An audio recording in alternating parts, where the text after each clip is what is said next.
In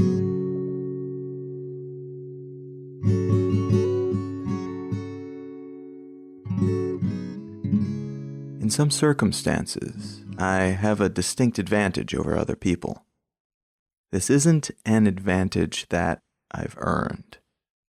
This advantage stems from the way the world is oriented, from the way many societies are oriented. I'm a straight, white, middle-class, cisgendered, English-speaking male from the developed world who earns US dollars, carries a US passport, works in a creative, technology-based field, who has higher education, who isn't super short or super tall physically, who's neurotypical and common-bodied, and who isn't a member of any religious organization. That last attribute is perhaps the one that puts me at a disadvantage more of the time than any of those other attributes. Not being part of some religious or spiritual group is not particularly favored in most societies. And in fact, even here in the United States, people who were polled by Pew this year have said that they would be 51% less likely to vote for a presidential candidate who doesn't believe in some kind of God. That's more than any other attribute that they were polled for. 23% of people would be less likely to vote for a Mormon. 41% would be less likely to vote for a candidate who's had financial struggles. 37% would be less likely to support a candidate who's had an extramarital affair, but 51% would not vote for me. But all that being said, I still come out looking pretty good in terms of my other attributes because of the way the society in which I operate favors or tends to favor those attributes over other possible attributes that I might have. Most of them land me squarely in the not biased against or biased in favor of categories, if anything. I say this not because being aware of one's advantages inherently does anything to change the system, a system that is full of unequal playing fields and unearned advantages, but because being aware of bias, of one's own privilege, allows one to see the world more clearly. And that's what I want to talk about today. I want to talk about different sorts of privilege and how the awareness or lack of awareness of these advantages and disadvantages influence the conversations that we have about just about everything. You're listening to Let's Know Things. I'm Colin Wright.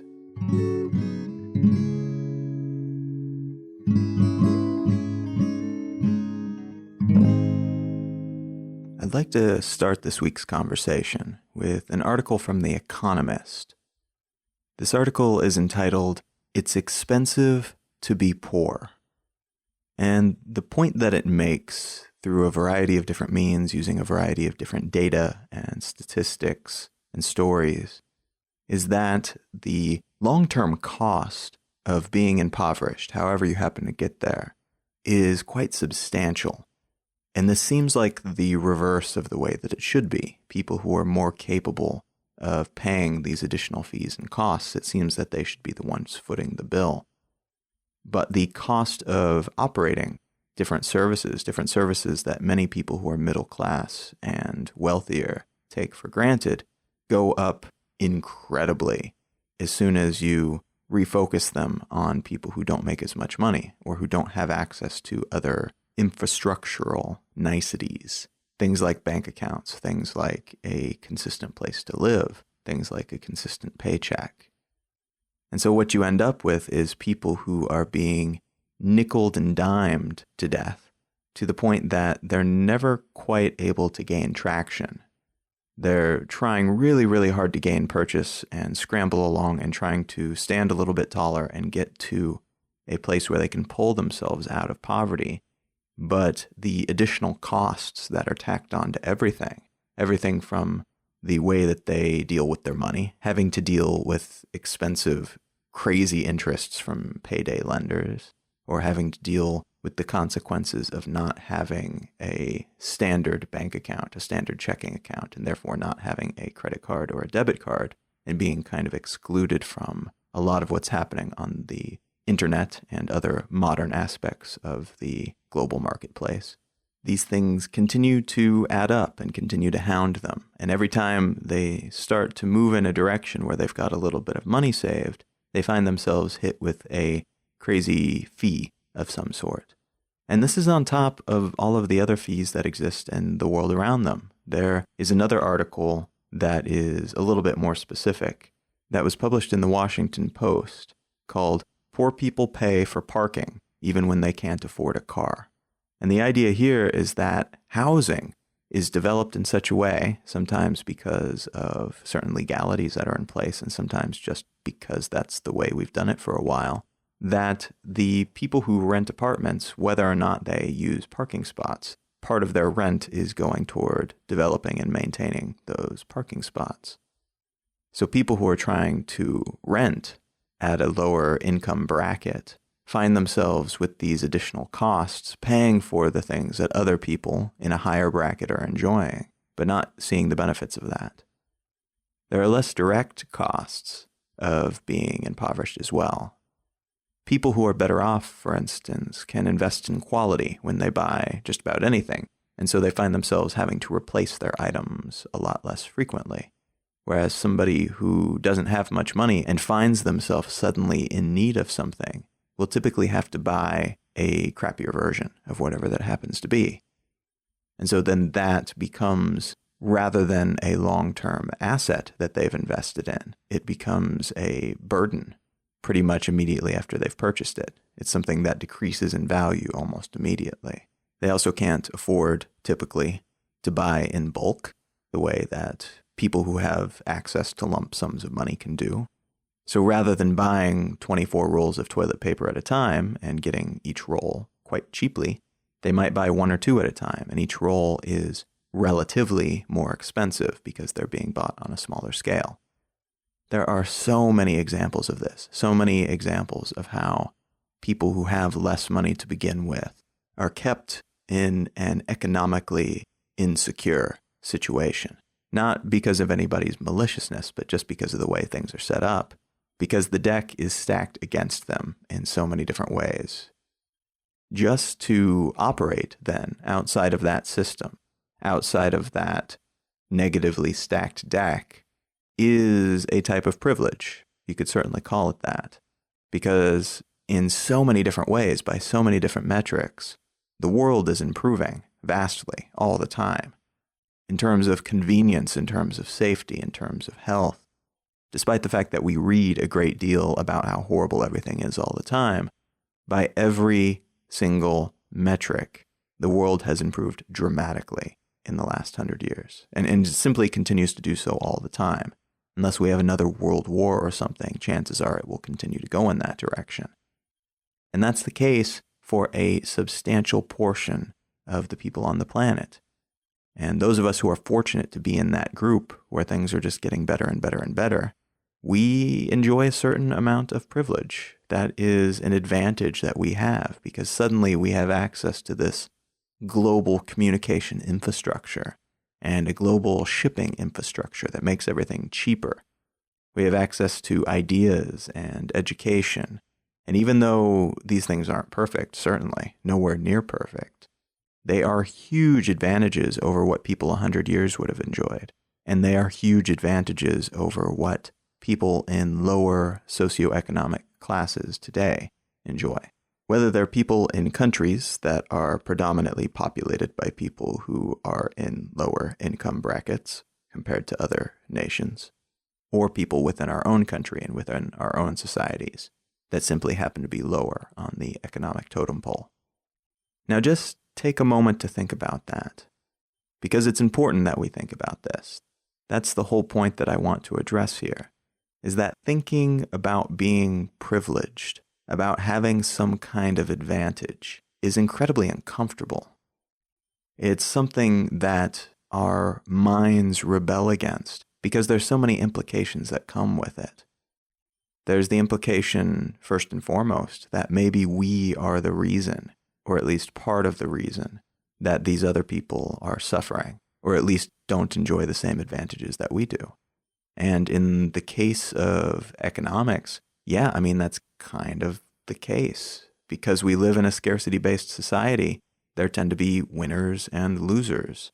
And people are not winning and losing just because of skill. They are winning and losing because of the situation they were born into, because of things that happen to them throughout their lives, because they have personalities or physical conditions or something like that that isn't compatible with the way society operates or what society values, because they have some other attribute, such as the language that they speak or the religion that they adhere to or the color of their skin or their gender, that might put them in a position to have to struggle a little bit harder to achieve the status and the advantages that other people have just by default.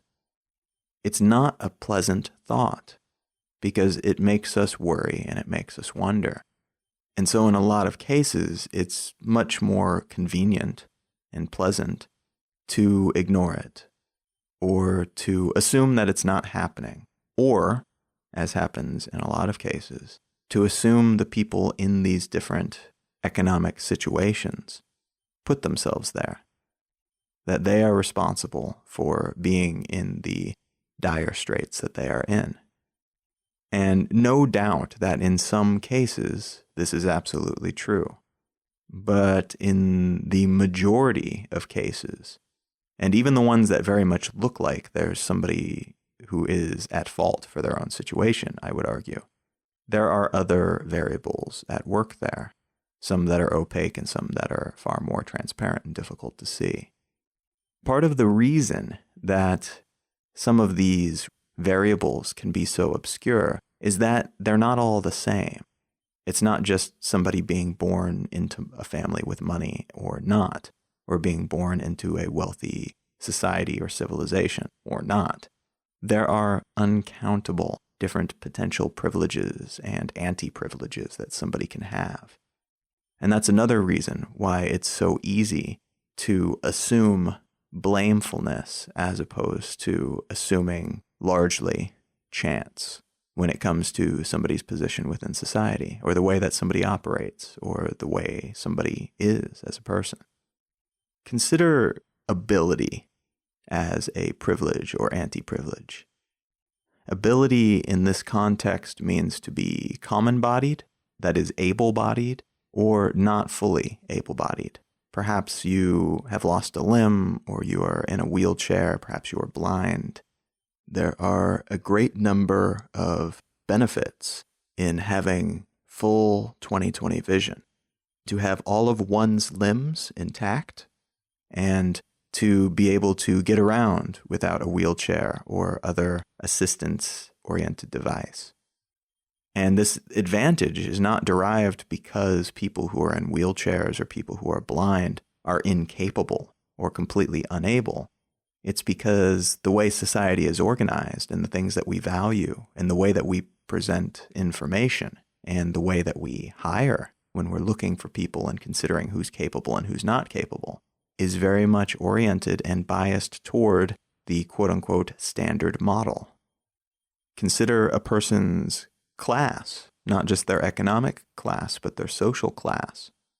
There are numerous societies, probably all to a certain degree, but numerous societies where this is a great big deal, whether it's a caste system that they belong to, formal or informal, government-sponsored or government-decried. There are a lot of caste systems. Or maybe it's a system where your family name means something significant to other people. And as a result, you enjoy a certain amount of privilege for coming from a well-named, famous background, or you are held back for the same reasons. There's a great deal of educational privilege that takes place in a lot of different cultures around the world. This is another situation in which our societal structures and our societal norms favor a great deal of education, because in a lot of cases, our education systems have been built to mimic and teach a lot of the systems and skills that we will need in the post-industrial workplace. And as a result, people who understand these systems and these machinations and things like authority figures and being on time and such tend to be valued over somebody who might have comparable skills. But because one person has a degree and one person does not, the perception is that the person who has more education will be more competent at this particular job. or within this particular organization. Gender is a cesspool of privilege and bias, and has been pretty much as far back as you can go. As far back as we have a written language, there is evidence of gender disparity and prejudice that occurs, particularly against women, in a very few situations against men, but typically against women. And the dynamic here is that out of tradition, or out of some generationally communicated bias, women are exposed to a near constant anti-privilege when it comes to a lot of different things. Everything from education to the workplace to being involved in certain hobbies. It's absolutely remarkable what has been happening within certain industries, like the video game industry and the comic book industry, industries that have been considered for some time to be the realm of boys and men. And now women are coming in and doing some amazing work there, and the reception has not been great. They are being criticized for trying to take away something substantive from the field by being female, basically, by changing the dynamic of the characters or bringing a new perspective. This is an excellent example of the pushback against women in certain fields, many, many, many different fields. And that's not even taking into account just everyday life. The privilege that men tend to enjoy without even thinking about it, you really have to stop and think about it to recognize this in most cases, is that we typically don't walk down the street wondering if we're going to be sexually assaulted. We typically don't wonder if a person that we're talking to is going to attack us or is going to get angry if they flirt with us and we turn them down. There is an immense amount of privilege built into the way these social interactions occur and the way these businesses are structured and the way culture, which has been traditionally male-dominated, is set up and the way that it's organized. And this is something, again, like all of these different examples of privilege, that it would be very, very difficult to notice if you've never experienced it yourself. The same is true about privilege granted to people who have a more quote-unquote generic gender identity or sexual orientation, something that's a little bit more comfortable in the traditional historical way of looking at things, something that's a little bit more binary.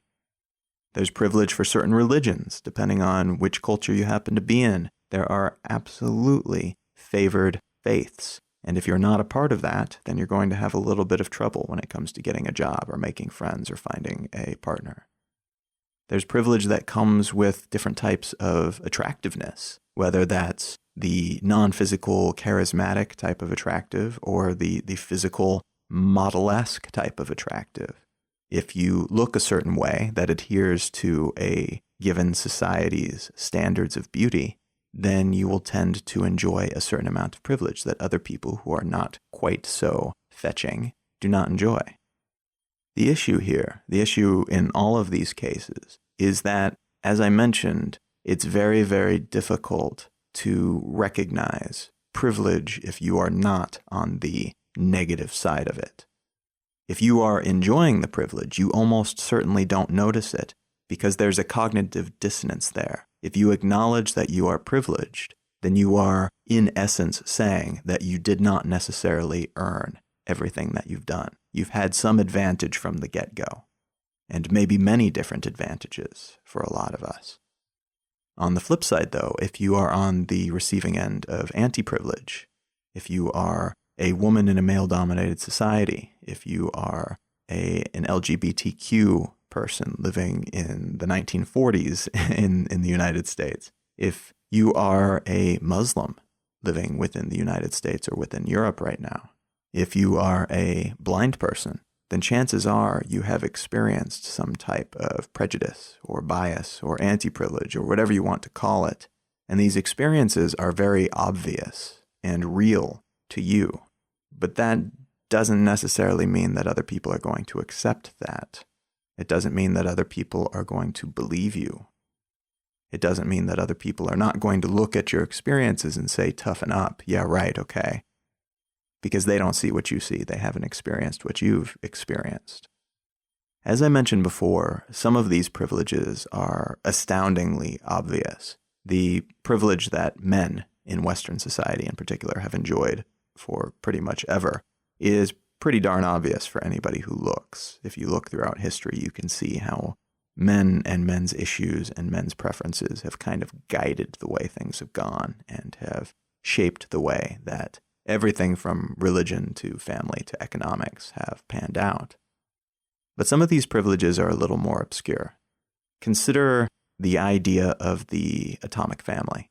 So the atomic family is a husband and a wife and maybe one or two kids, and that is considered to be the default, the generic, archetypical, correct family. And so just considering that this is considered to be the default, if somebody were to make an icon of a family, they would probably represent something like this in icon form. If most people were to picture a prototypical family, that's what they would picture. And so without even saying a word, without saying anything negative about any group, without introducing any type of hate or scorn, or even implied preference, establishing this as the default, or at least continuing to use it as the default, excludes a great number of people.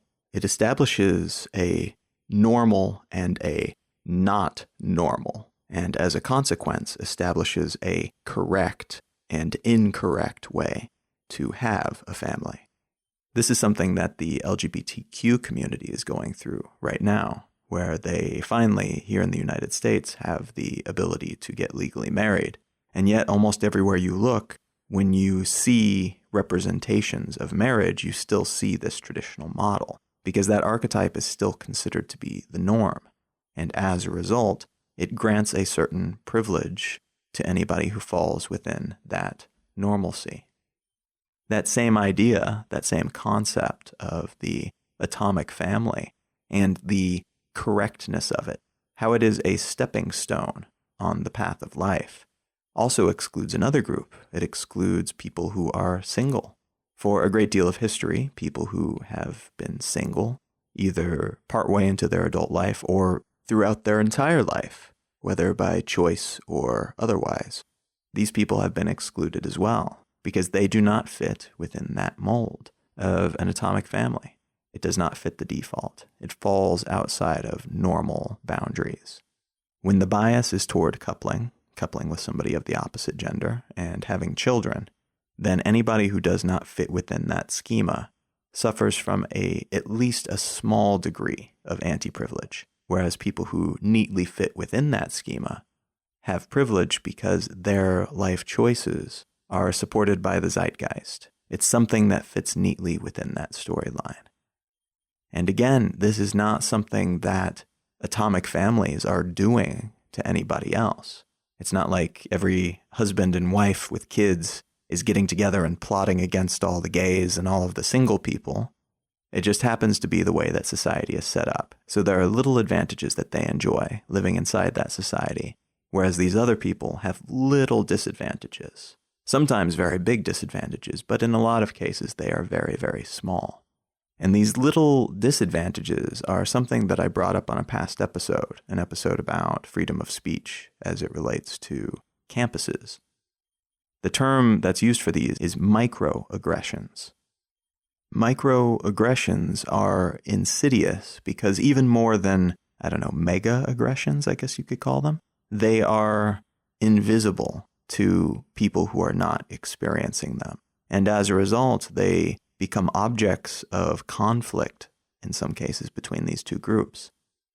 Because here you have on one side a group of people who are not fitting within that schema and suffering from anti-privilege and really experiencing this, whether they know why or not, but they are experiencing something that is harmful to them in some way.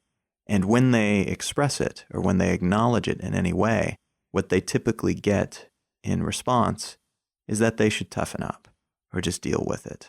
Because the people on the other side who could be offering sympathy or at least acknowledging that this situation exists, therefore making the victims not feel like they're crazy in addition to being victims, instead are treating them as whiners because they can't see the problem. They think that these people are just whining about a problem that doesn't exist. or trying to create conflict where no conflict exists. And this is a real bummer. It's really one of the major issues when it comes to discussing the concept of privilege, because simply by bringing it up, it implies guilt. It implies that somebody is to blame for this. When in reality, what we're really trying to do when we discuss privilege is to round out our perception of the world, to understand and see these different influences and forces that are swirling around us, usually not because anybody's trying to victimize anybody else, but just because it's there. And we're trying to do it in such a way that is not pointing a finger at anybody. But unfortunately, that's the way it tends to come across. One example that stands out to me that is very relevant to what's happening right now is that when we say something like white privilege, we tend to lump a great number of people into one group and then assume that that same privilege applies across the board. I mean, the term white privilege it's a shorthand, but it is something that is incredibly broad for something that doesn't necessarily apply to all people who are white. You can, for example, have incredibly poor people who are white, and that economic anti-privilege can wash away whatever racial privilege they might enjoy in certain circumstances. And it can seem very offensive to people who are in the group being called out for their privilege, because it really does feel in a lot of cases as if one group is calling you a victimizer, rather than simply establishing that something is happening. One recent hubbub around this topic stemmed from the Black Lives Matter hashtag. And this was a pushback, basically, against a great deal of violence that was and is occurring against the Black community here in the United States, where people who are Black are just being met with incredible violence and in some cases being killed for doing things that if a white person did it, and white people frequently do these things, they would be treated with relative kid gloves. There is an image going around the internet right now of all of the white male mass shooters that have killed masses of people, sometimes dozens of people, over the last handful of years. And they are all still alive. They were not shot because police officers exercised a great deal of caution and tried not to shoot them. Whereas some Black people have been killed for standing in the wrong place at the wrong time and apparently looking threatening to somebody who had a gun, who happened to also have a badge. And so in this context, what this hashtag was saying was, listen, a lot of Black people are being mistreated, suffering from the consequences of both mundane and severe prejudice, and in some cases even being killed. It doesn't seem like society thinks that the lives of Black people matter, but they do. But what outsiders who are not confronted with the prejudice, with the anti-privilege that Black people deal with day in and day out, here is a message that itself is prejudiced against everyone who isn't Black. What people who are not aware of that prejudice, or who think it's an overreaction here when they hear Black Lives Matter, is Black Lives Matter, but we don't really care about the rest of you. We are focused on ourselves, so the rest of you can screw off. This is an excellent example of the type of conflict that can result from bringing up privilege, of trying to make different groups of people, or society as a whole, aware of the privilege that certain people enjoy. And these misunderstandings that lead to conflicts happen all the time. It's one of the major barriers that gets between where we are now and where we could be, trying to level the playing field a little bit. It turns the entire conversation around privilege into a bit of a minefield. Nobody wants to step into that minefield because you don't know when you'll accidentally step in the wrong place and either accidentally imply something about a group of people who are not victimizing you, but who are not acknowledging that you are being victimized. Or you could say something about a group that you don't realize is on the opposite side of this type of privilege, and as a result come across as completely ignorant, or perhaps somebody who thinks that they deserve it, or who doesn't think that they should be able to get out from under it. Those who are suffering from microaggressions, and in some case mega-aggressions, can't fathom how those on the other side of things do not see their plight and the consequences of systematic bias and privilege. They cannot imagine how anybody could fail to see this because it's such an integral part of their everyday experience.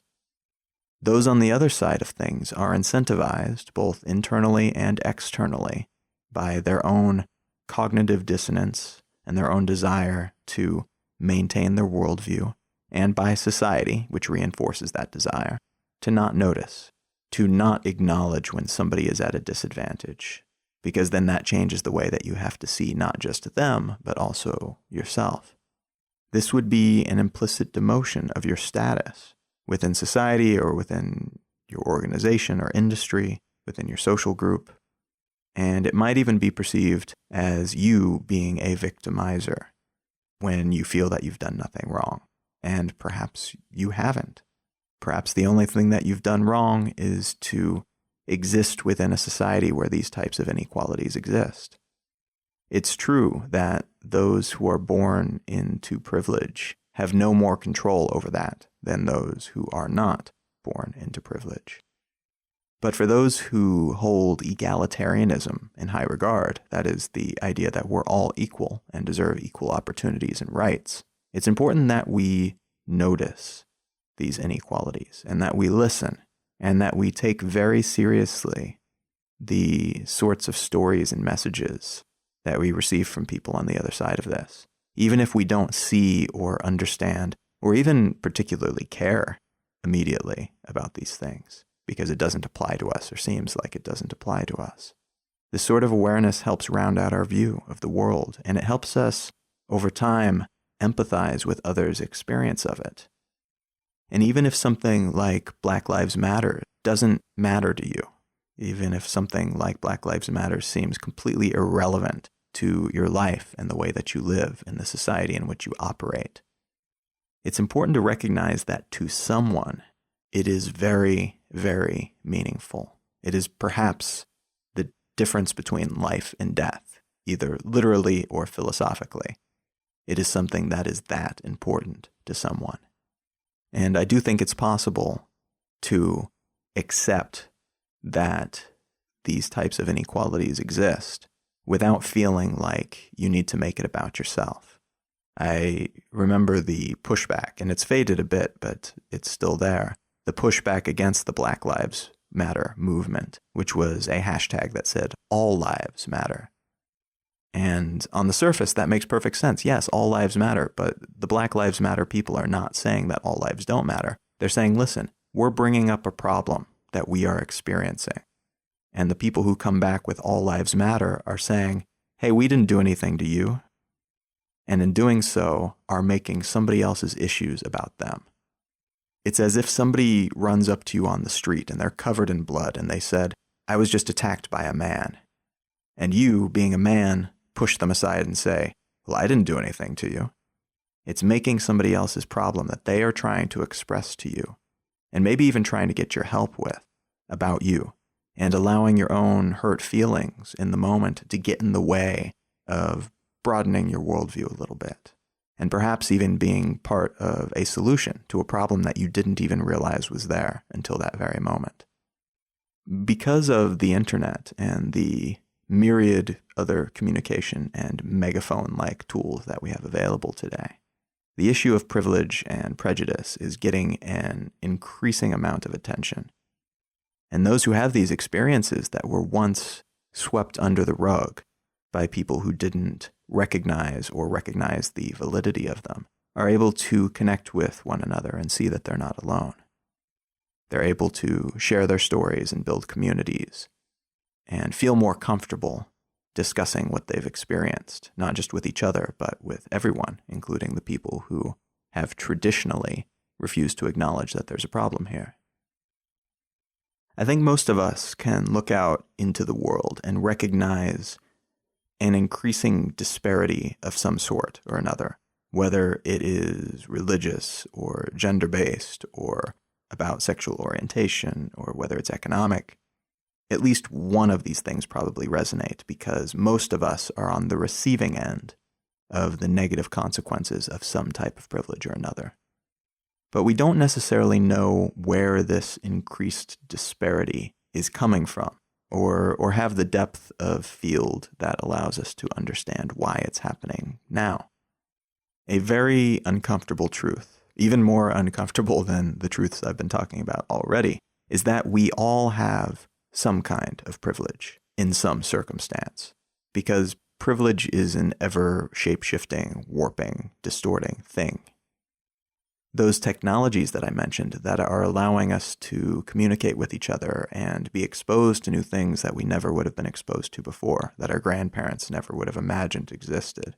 Those very same things that are enabling new conversations and allowing us to connect with other people, share our stories, and create communities are also exposing us to new realities, to new social structures, to new ways of being and ways of thinking.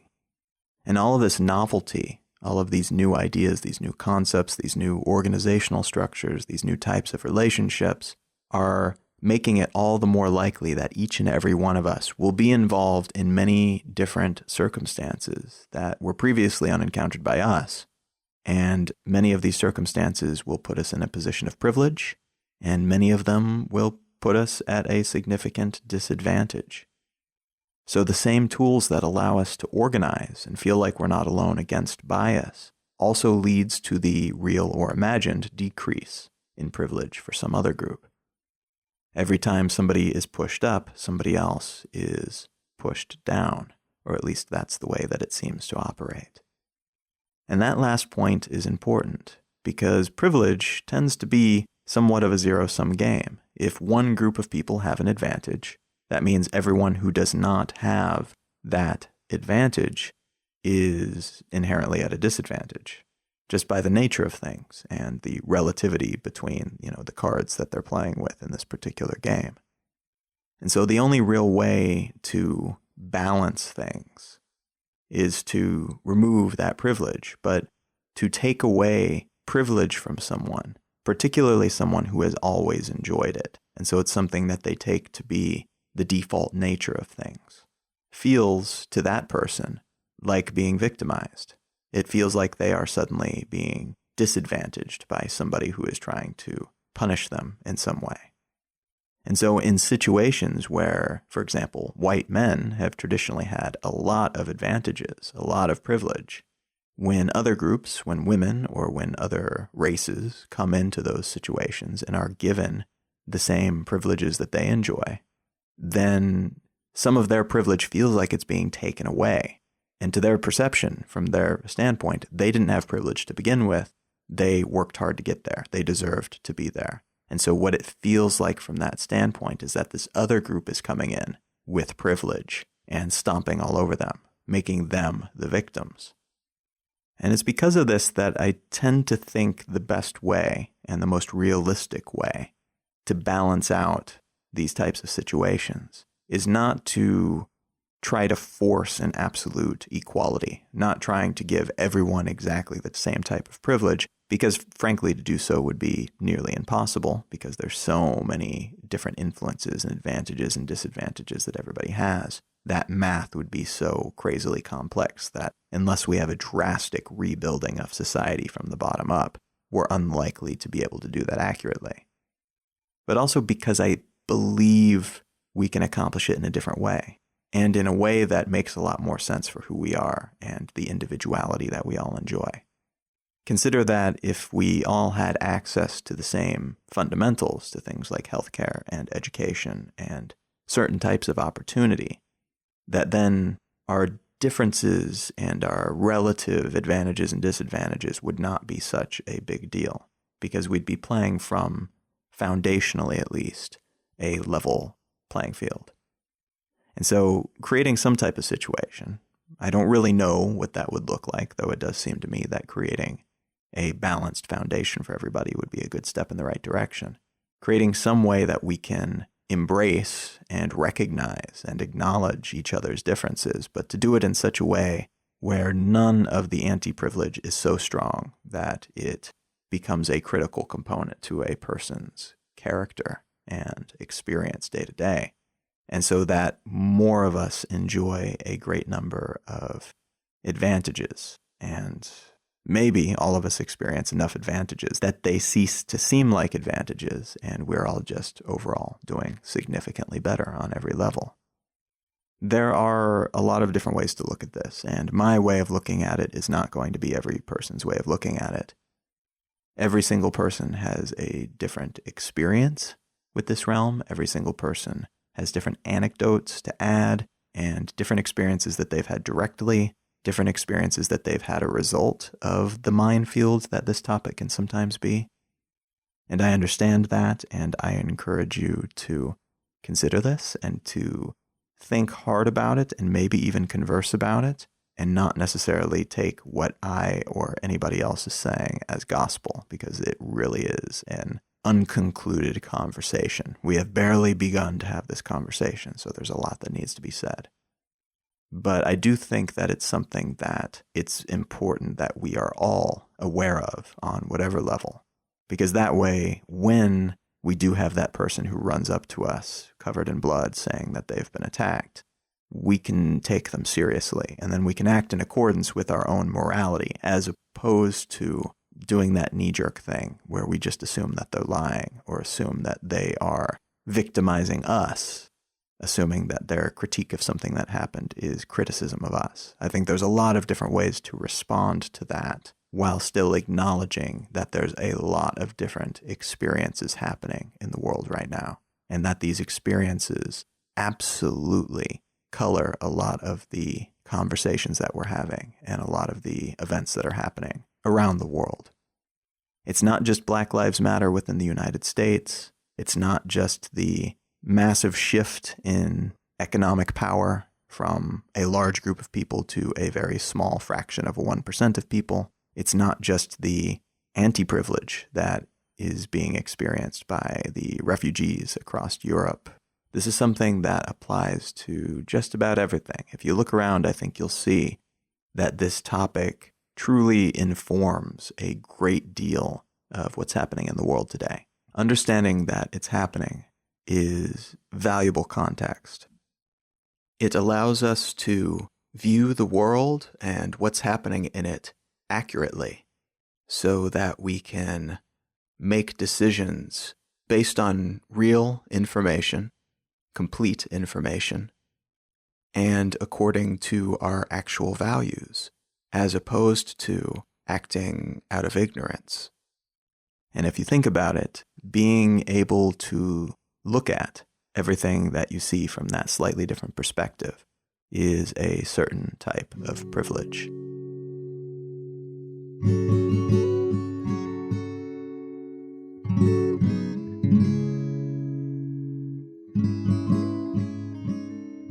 Thank you so much for tuning in and listening. If you're not already subscribed to the show, you can do that at iTunes or Stitcher or wherever you get your podcasts. If you're enjoying the show, I would very much appreciate a review at those same places, whether it's iTunes or wherever. Those reviews, those stars, those written reviews, whatever you have the time to leave, are immensely valuable in reaching new people. And so I very much appreciate you taking the time if you enjoy the show. If you'd like to help support the show, there's a couple different ways to do that. You can leave a review, as I just mentioned. You can share the show with a friend who you think might enjoy it. And you can also contribute financially if you're feeling like doing so. If you go to letsknowthings.com, there's a couple different links there where you can contribute $1 per episode, or more if you like, but $1 per episode would be amazing, via PayPal or Venmo, and a couple different options as well. You can also support the show and support my work overall by checking out my books and perhaps buying and reading one.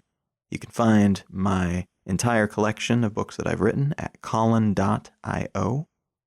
And if you enjoy Let's Know Things, you might enjoy some of my other work. You might enjoy my blog, which can be found at exilelifestyle.com, or my YouTube show, which can be found at considerthis.io.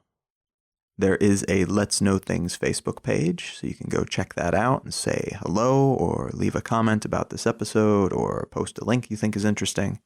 And there's a Let's Know Things newsletter as well that is published every Monday. And in it, you will find a collection of links to interesting things that I found throughout the last week. Thanks again for tuning in. I'm Colin Wright, and I will talk to you again next week.